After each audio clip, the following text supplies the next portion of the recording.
다음 시대를 준비하는 교회가 된다는 것은 저절로 공짜로 되지 않습니다. 기도와 헌신. 제가 좀 날 것으로 표현하면 마음과 돈이 들어가야 될 일이지 그렇지 않고서는 되는 일이 없어요. 그러니까 누군가가 희생하고 누군가는 헌신해야 됩니다. 교회의 부흥은 그렇게 시작이 되었고 그 부흥이 복음의 전선을 넓혀 하나님의 나라를 만들어냈습니다. 오늘 본문에 나오는 골로새 교회 역시 그와 같은 과정을 거쳤습니다. 골로새서는 바울이 골로새 교회에 보낸 서신인데 이 골로새서를 보낼 때 또 다른 서신도 함께 보내졌습니다. 성도 전체에게 보내는 공식 서신은 골로새서이고 골로새 교회의 지도자인 빌레몬에게 보이는 개인적인 서신은 빌레몬서입니다.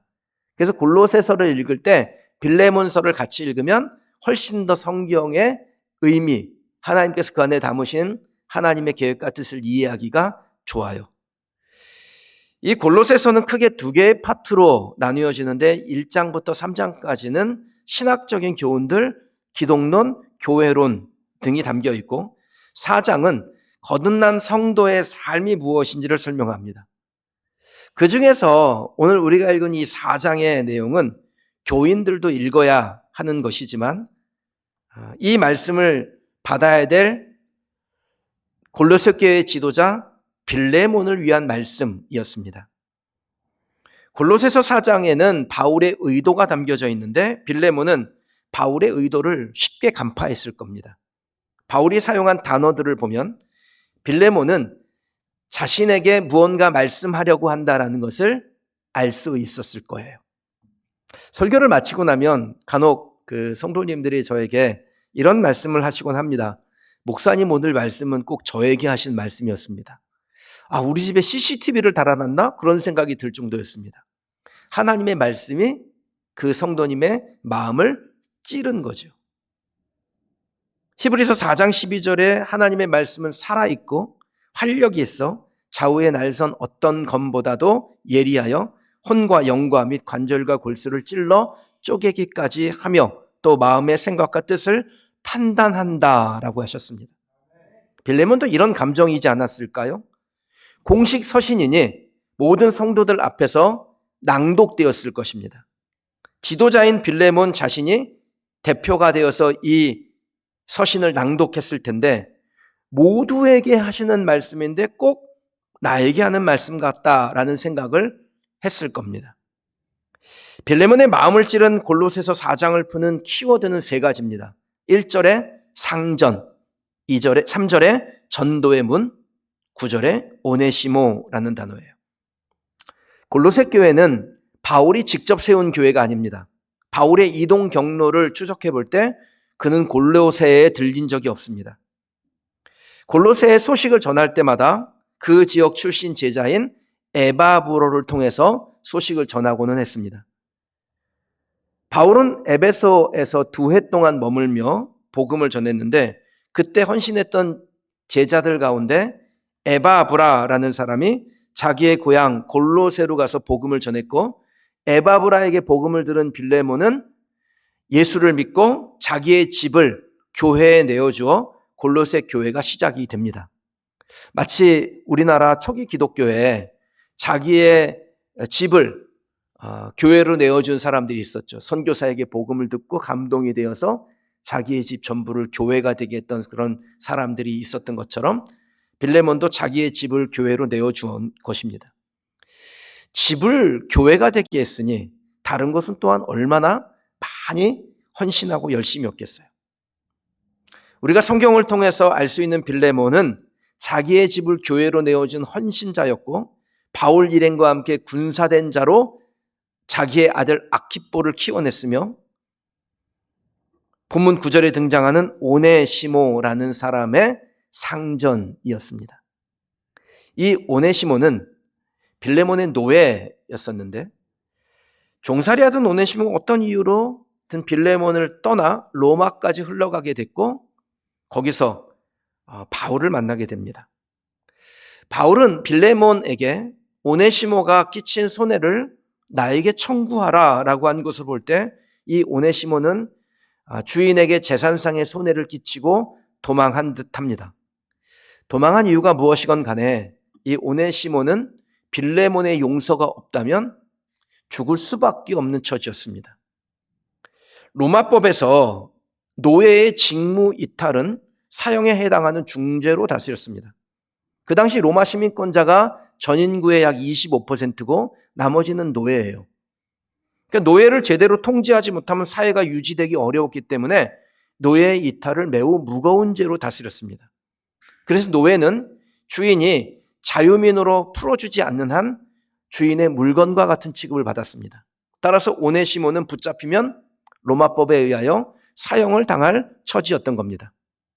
이런 상황에 있던 오네시모가 바울을 만나고 그의 제자가 됩니다. 빌레몬서 1장 10절에서 12절에 갇힌 중에서 낳은 아들 오네시모를 위하여 내게 간구하노라. 그러니까 바울이 감옥에 갇혀 있을 때 오네시모를 만났고 오네시모가 바울로 인하여 복음을 듣고 거듭나게 됐다라는 거죠. 그가 전에 내게 무익하였으나 이전에는 손해를 끼친 사람이었어요. 재산상의 손해를 끼치고 주인에게 수치를 안긴 노예였습니다. 그런데 이제는 나와 내게 유익함으로 내가 그를 돌려보내노니 그는 나의 신복이라. 자신의 동역자가 되었다라고 말씀합니다. 바울이 골로새서를 쓴 것은 로마에 갇혀 있을 때였습니다. 누군가가 오네시모를 바울에게 데려왔을 것이고 그가 거기서 그리스도의 복음을 듣고 철저하게 회개했을 뿐 아니라 충성스러운 바울의 제자가 되기까지 했습니다. 이전에 누군가에게 무익했던 자가, 누군가에게 손해를 끼쳤던 자가 이제는 바울에게 그리고 그리스도에게 유익한 자가 되어 하나님의 복음을 맡은 말씀의 메신저, 전도자가 된 겁니다. 그런데 오네시모가 바울에게 아무리 유익한 자가 됐더라도 빌레몬에게 무익한 자로 머물러 있다면 주의 일을 제대로 감당할 수 있을까요? 빌레몬에게 끼친 손해를 해결하지 않고 주의 일을 감당할 수 있었겠습니까? 사랑하는 성도 여러분, 저와 여러분은 언젠가 누군가에게 무익했을 수도 있습니다. 그러나 우리는 예수를 믿고 거듭난 그리스도인이 되었어요. 그러면 그때부터는 유익한 사람이 되어야 합니다. 유익한 사람이 되는 것은 그리스도인에게 사명과 같습니다.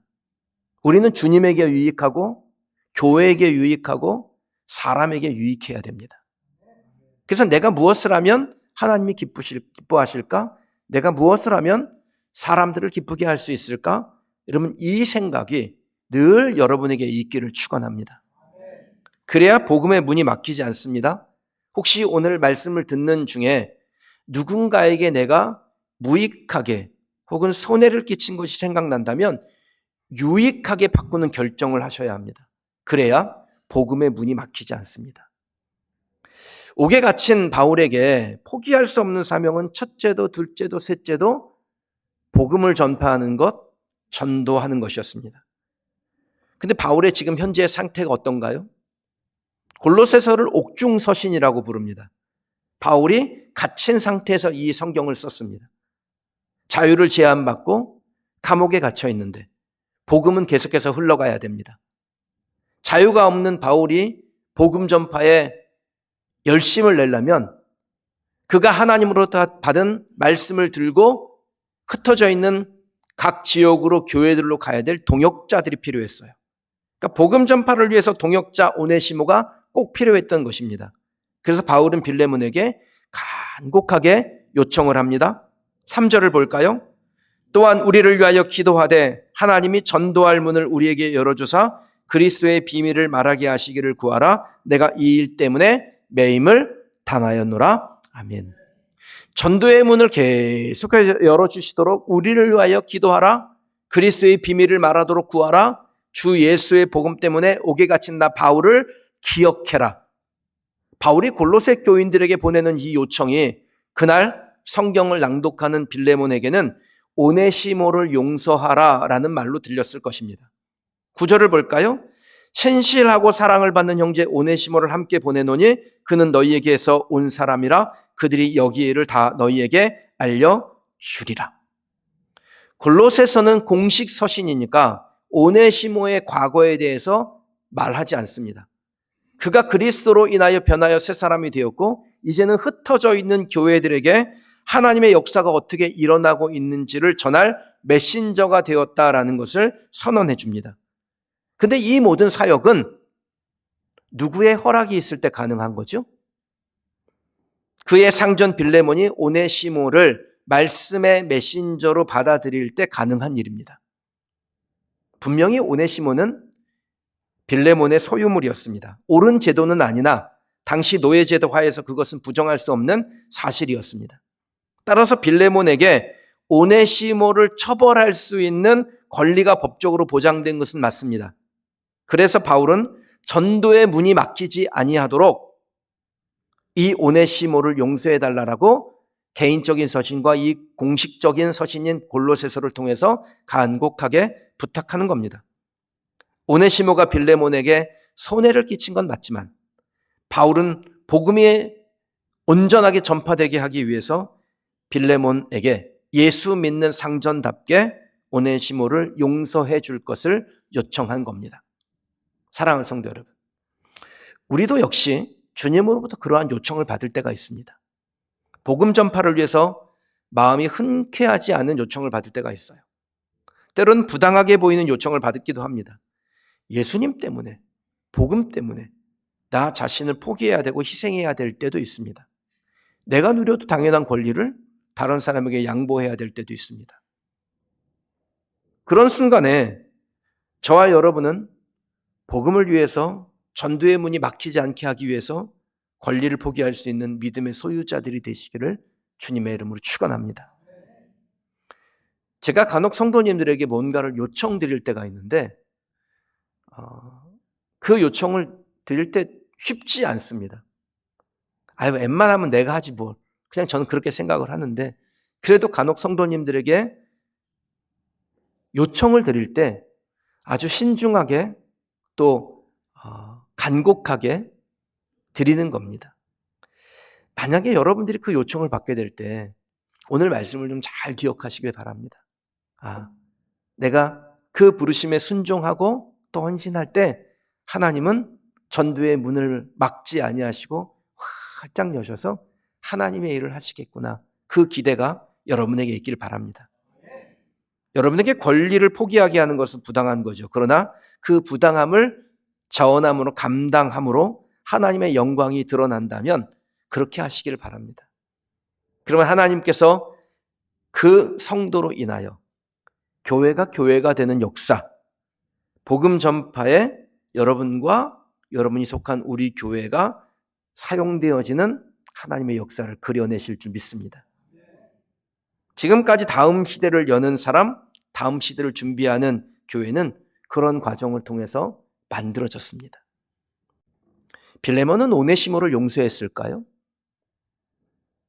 성경 어디에도 이후에 있었던 이 빌레몬과 오네시모의 관계에 대해서 말씀하지는 않습니다. 다만 우리는 추측할 수 있죠.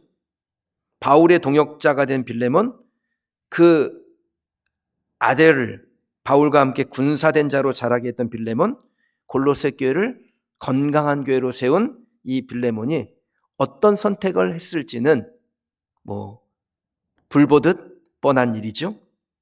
실제로 기록되지는 않았지만 만약에 골로새서의 속편이 있었다면 거기에는 빌레몬의 용서를 받은 오네시모의 활약상으로 가득했을 겁니다.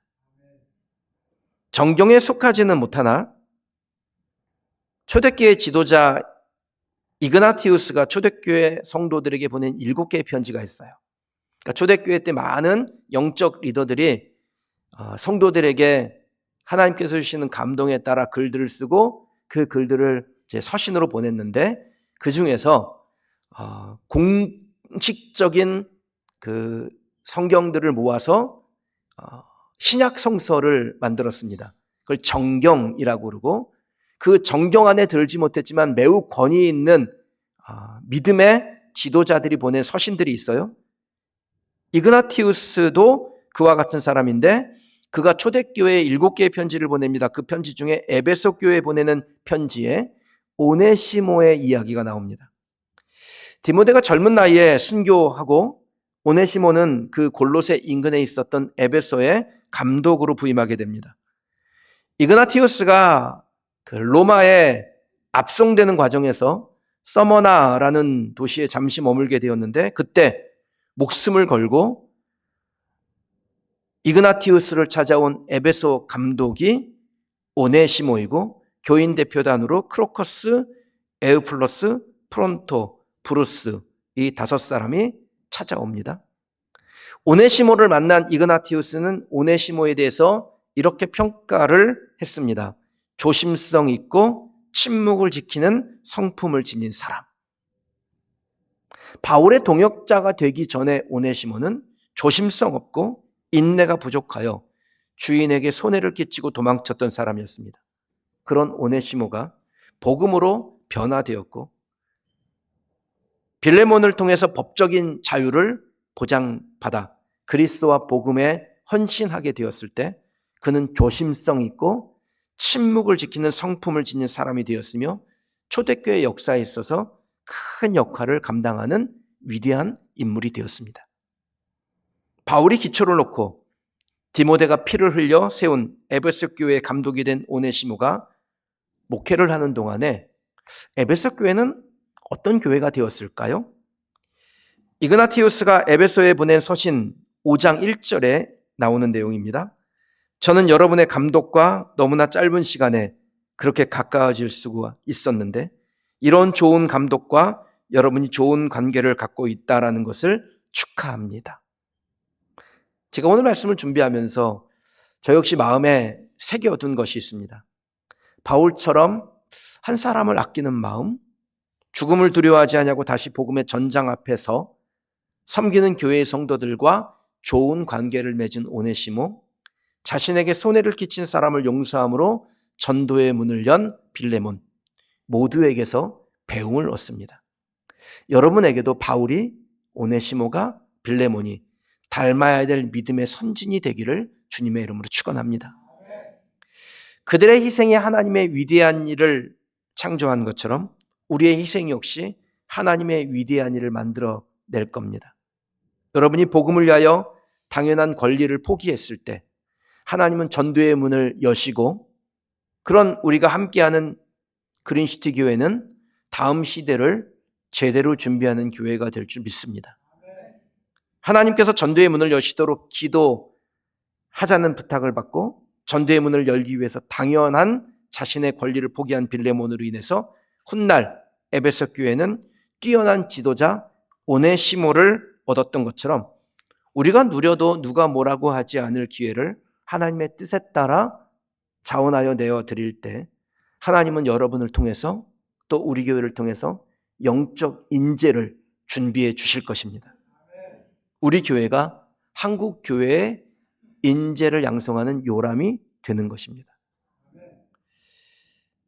인재 양성 장학생들을 선발하여 장학금을 오늘 후원했는데 인재가 되었기 때문에 주는 게 아니잖아요. 인재가 될 것을 기대하고 주는 겁니다. 인재가 될 제목을 양성하는 거죠. 일부 예배 때 우리 고등부 아이들이 와서 장학금을 받았는데 아주 활기찬 아이가 다 그냥 이렇게 다소곳하게 사진 찍었는데 마지막 그 받은 아이가 목사님 화이팅 한번 해주세요. 그래서 같이 화이팅하고 사진을 찍었어요. 근데 그 아이가 우리 교회에 와서 은혜를 받았습니다. 그리고 앞으로 신학교를 가서 자기는 선교사가 되겠다라고 헌신을 했어요. 어떤 사람이 될지 모르죠. 바울과 같이 위대한 선교사가 될지 어찌 알겠습니까? 그러니까 우리가 그를 용납하고 이해하고 격려하고 사랑함으로 섬겨 나갈 때 하나님은 우리의 그 헌신을 통해서 미래를 준비하시고 하나님의 역사를 기록해 가실 줄 믿습니다.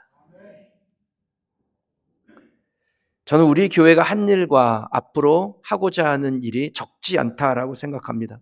남들이 볼 때는 적다 할 수 있을 겁니다. 하지만 하나님은 우리의 그 적은 헌신을 통해서 큰 일을 계획하고 계심을 확신합니다.